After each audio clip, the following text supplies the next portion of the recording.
Hello વિદ્યાર્થી મિત્રો, ધોરણ 11 માં આપણે એક્ટિવ બેસની અંદર પ્રકાર નંબર 5 શરૂ કરીએ છીએ. પ્રકાર નંબર 5 એટલે ભૂવાળા પ્રશ્નાર્થ વાક્યનું passive voice.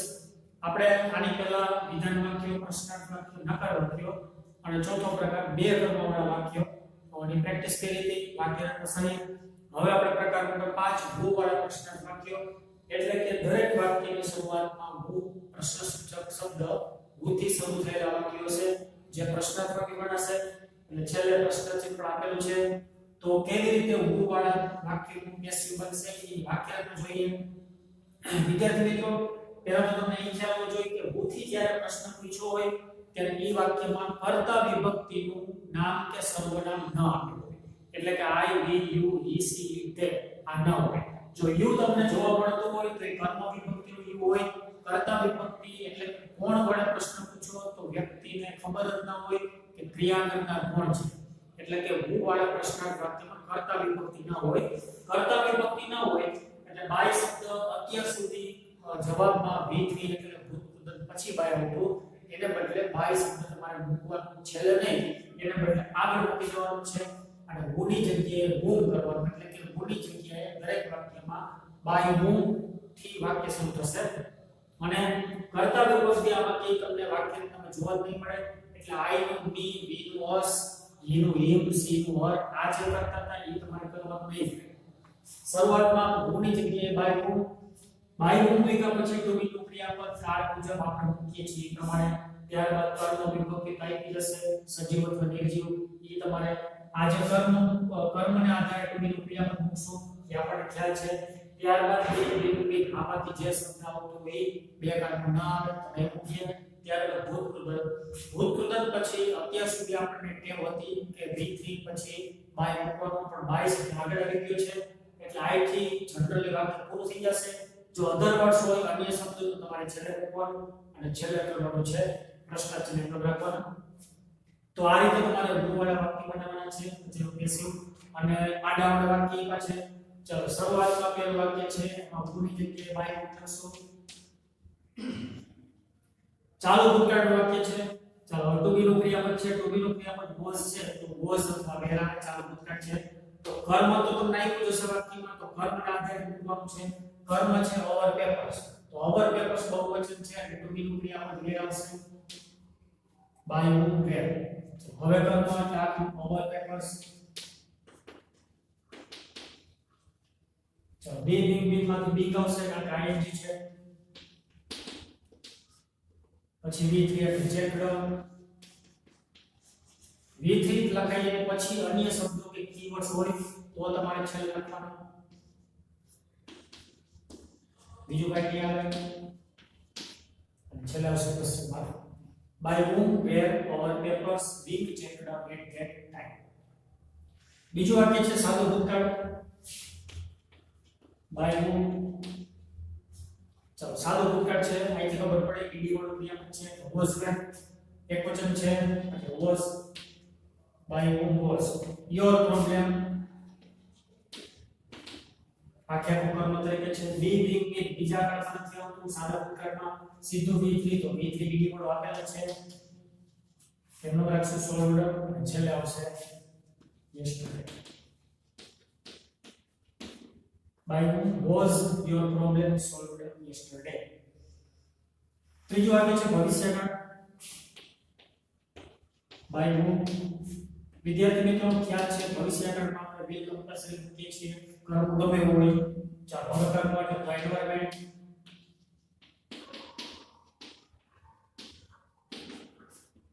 by whom will the environment. ચાલો will આવશે એટલે પહેલો શબ્દ આવશે બી. સેવ વી સેવડ અને છેલ્લે અધર વર્ડ છે ઇન ફ્યુચર. ભવિષ્યમાં કોણ પર્યાવરણ બચાવશે તો ભવિષ્યમાં કોના દ્વારા બાય whom એટલે કોના દ્વારા પર્યાવરણ બચાવાશે. ચોથું વાક્ય છે પૂર્ણ વર્તમાન કાળ. બાય whom હેઝ આપેલ છે તો હેઝ અથવા હેવ એમાંથી આવશે કર્મ જોશું કે એ એકવચન છે તો હેઝ એમનો કર્મ એટલે હેવેસ આવશે એટલે શબ્દ આવશે ત્રીજો આમાંથી બિન. V3 આ કાળમાં આપેલું હોય છે ડ્રંકન અને છેલ્લે જોશના જે કીવર્ડ છે હમણાં કોણે ચા પીધી હમણાં જ કોના દ્વારા ચા પીવાઈ by whom has tea been drunk જોશના પાંચમું વાક્ય સાદો વર્તમાનકાળ છે કારણ કે s માં ક્રિયાપદ છે બાય whom સાદા વર્તમાનકાળમાં ત્રણ ક્રિયાપદ છે એની સાથે કર્મ જોશ પેલા આન્સર્સ બહુવચન છે આ હવે કર્મ એટલે answers by whom are answers being been આવતું નથી પેલા કર્મમાં સીધું એટલે રિટર્ન અન્ય શબ્દ છે on the blackboard અને છેલ્લે day આમાં અન્ય શબ્દો હોય કે કીવર્ડ્સ તમારે સૌથી છેલ્લે મૂકવાનું થશે by whom are answers written on the blackboard day કોના દ્વારા રોજ બ્લેકબોર્ડ પર જવાબો લખાય છે છઠ્ઠું વાક્ય છે મોડેલ કેન ક્રિયાપદ છે by whom મોડેલ ક્રિયાપદ એમ લખશું કેન હવે કરવા લેશું ઇંગ્લિશ ચાલો મોડેલ ક્રિયાપદ એમ શું એટલે શબ્દ આવશે કે બી by whom can English be which is speak spoken અને છેલ્લે વેરીએબલ એ શબ્દ છે કોણ સારી રીતે અંગ્રેજી બોલી શકે છે કોના દ્વારા સારી રીતે અંગ્રેજી બોલી શકાય છે સાતમું વાક્ય છે ચાલુ વર્તમાનકાળ બાય whom is આપેલ છે તો is અથવા are હશે કર્મ જોશું કર્મ ટીવી છે એકવચન છે is એમનો બાય whom is હવે કર્મ એટલે ટીવી ing તમને વાક્યમાં દેખાય છે વોચિંગ તો being આવશે વોચ મૂવી વોચડ અને છેલ્લે અન્ય શબ્દ છે રેડિયો તારા ઘરે કોણ ટીવી જોઈ રહ્યું છે કોના દ્વારા તારા ઘરે ટીવી જોવાઈ રહ્યું છે by whom is TV being watched at your home આઠમું વાક્ય છે પૂર્ણ ભૂતકાળ બાય whom વિદ્યાર્થી મિત્રો જાણો છો તમે કે એક જ ક્રિયાપદ છે પૂર્ણ ભૂતકાળમાં હેડ પર રાખશું ચલો કર્મ છે યુ ના આગળ શું યુ છે by whom had you have as ને હેડ માં શબ્દ આવશે બી થી આપેલ હોય છે સિલેક્ટેડ અને છેલ્લે અન્ય શબ્દ છે ફોર ધ મેચ છેલ્લે પ્રશ્ન by whom had you been selected for the match નવમું વાક્ય છે પૂર્ણ ભવિષ્યકાળ who will have given a news of અન્ય શબ્દ છે નહીં બાય whom તો વિલ નો પૂર્ણ ભવિષ્યકાળમાં બે ક્રિયાપદ આવે છે will ને have તો આપણે બંનેને છૂટા પાડી દઈશું will પછી કર્મ લેશું a news of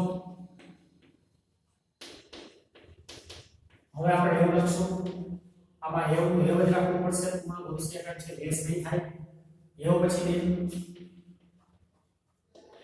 છેલ્લે વી આપેલ છે વિગત અન્ય શબ્દો નથી અન્ય શબ્દો ન હોય ત્યારે વાક્ય વી થી પૂરું થઈ જશે by whom will a new shop have been given કોણે નવી દુકાન શરૂ કરી દીધી હશે કોના દ્વારા નવી દુકાન શરૂ થઈ ગઈ હશે દસમું વાક્ય છે સાદો ભૂતકાળ કારણ કે ઈડી વાળું ક્રિયાપદ છે બાય whom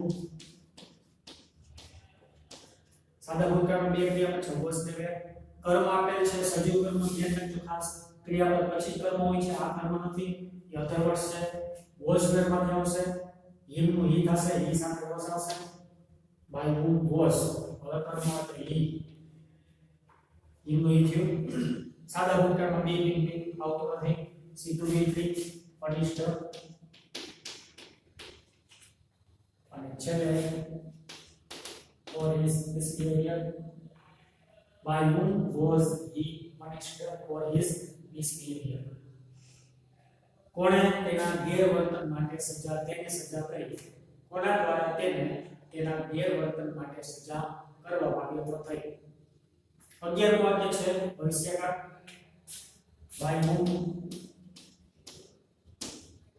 વિલિયમ કર્મ છે ફીર will આવશે તો be આવશે make with made in today's lunch આજના બપોરના ભોજનમાં કોણ ખીર બનાવશે? કોના દ્વારા આજના ભોજનમાં ખીર બનાવાશે? by whom will kheer be made in today's lunch? પછીનું સાદો વર્તમાન છે 12મું વાક્ય by whom આઈથી નક્કી થાય સાદો વર્તમાન કાળ એની સાર આવશે. કર્મ ધ્યેય છે ધ્યેયનું ધ્યેય કરો અને તે સાથે મેળવશે by whom where વર્તમાન એટલે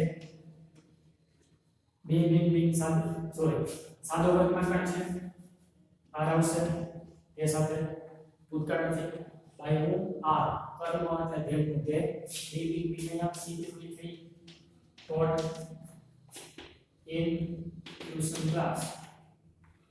ટ્યુશન ક્લાસમાં તેઓને કોણ ભણાવે છે? ટ્યુશન ક્લાસમાં તેઓને કોના દ્વારા ભણાવાય છે?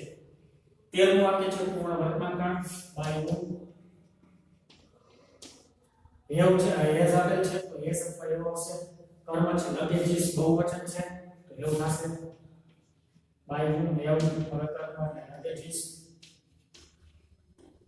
ચલો હેવ ઇઝ મીન આવશે બી થી આપેલ છે એકડો અને જસ્ટ નાઉ છે આવશે by whom have luggages be packed just now. હમણાં જ કોણે સામાન પેક કર્યો છે? હમણાં જ કોના દ્વારા સામાન પેક કરાયો છે? 14મું વાક્ય છે ચાલુ ભૂતકાળ રિપીટ થયા છે આ બાજુ આવ્યા છે by whom was અથવા where આવશે. કિચન એક વચન છે એટલે was એમ કર્મ એટલે the kitchen. I જે છે એટલે being આવશે. Check with checked. છેલ્લે કીવર્ડ છે then. ત્યારે કોણ રસોડું સાફ કરી રહ્યું હતું? ત્યારે કોના દ્વારા રસોડું સાફ થઈ રહ્યું હતું? by whom was the kitchen being checked clean.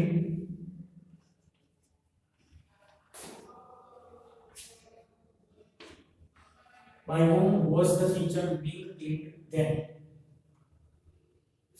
છેલ્લું વાક્ય છે by whom. ચલો મોડેલ આપણે કોષ્ટકમાં લખેલું તો પીએમ માં પીએમ એ પરફેક્ટ મોડેલ કોડ એવ પૂર્ણ ભવિષ્યકાળની જરૂર બનશે વિલિયમ નીચર કોડનો કોડ. હવે કર્મ એટલે વર ટુ સી કર્મ. સજીવ કર્મ છે નિયર ધ સ્ટેશન નો નિયર શબ્દમાં આવશે by whom would see. ચલો એવું એનો એવો પછી વી થી આપેલ છે met near the station by whom could she have been met near the station. તો વિદ્યાર્થી મિત્રો આ રીતે દરેક કાળના વાક્ય આડાવડા આવી ગયા છે ભૂવાળા પ્રશ્નાર્થ વાક્ય હતા. તો ખાસ આ વાક્ય રચના પ્રકાર 5 ની ભૂવાળા વાક્ય રચના અને આપેલા વાક્ય તમારે ખાસ બુકમાં લખી લેવા જોઈ લેવા. તમને જે પેરેગ્રાફ પૂછાય છે એક્ઝામમાં પેરેગ્રાફમાં બહુ ઓછા વાક્ય પૂછાય છે. આમાં પેરેગ્રાફ એવું આવે તો જ ભૂવાળા મોટવાળા વાક્ય હોય છે. તો 1 થી 4 પ્રકાર તો તમારે ખાસ આપણે શીખી ગયા છે યાદ રાખવાના છે. આ પ્રકાર પણ યાદ તો રાખવાનો છે પરંતુ પૂછાય છે ઓછા ત્યારે એક જ પેરેગ્રાફમાં વાક્ય હોય છે. તો આટલું નોટબુકમાં લખી અને ખાસ આ વાક્ય જોઈ લેવા. હવે આપણે નેક્સ્ટ લેક્ચરમાં ટેક્સ્ટ બુક શરૂ કરવાના છીએ. ટેક્સ્ટ બુકનો એક લેક્ચર આપણે લેવાના છીએ. ટેક્સ્ટ બુક તમારે 12મા ધોરણની 11th માં તમારે 12th એટલે કે 12મા ધોરણની ટેક્સ્ટ બુક હવે શરૂ થવાની છે. તો એમાં પહેલો લેસન છે એ આપણે નેક્સ્ટ લેક્ચરમાં જોવાના છીએ. તો ખાસ વિદ્યાર્થીઓને કહેવાનું કે તમારી ટેક્સ્ટ બુક હવે 12th ની લેવાની છે 12મા ધોરણની. ન લીધી તો લઈ લેજો. અને હવે આપણે ઈ શરૂ કરવાની છે. તો હવે આ એક્ટિવ બેસો આપણે અહીંયા સુધી સ્ટોપ રાખશું. આપણે એક કે બે લેસન લગભગ એક લેસન આપણે એકમ કસોટીમાં છે ટેક્સ્ટ બુકનો તો એ આપણે પૂરું કરશું. પછી પાછું કન્ટિન્યુ એક્ટિવ બેસો શરૂ કરશું.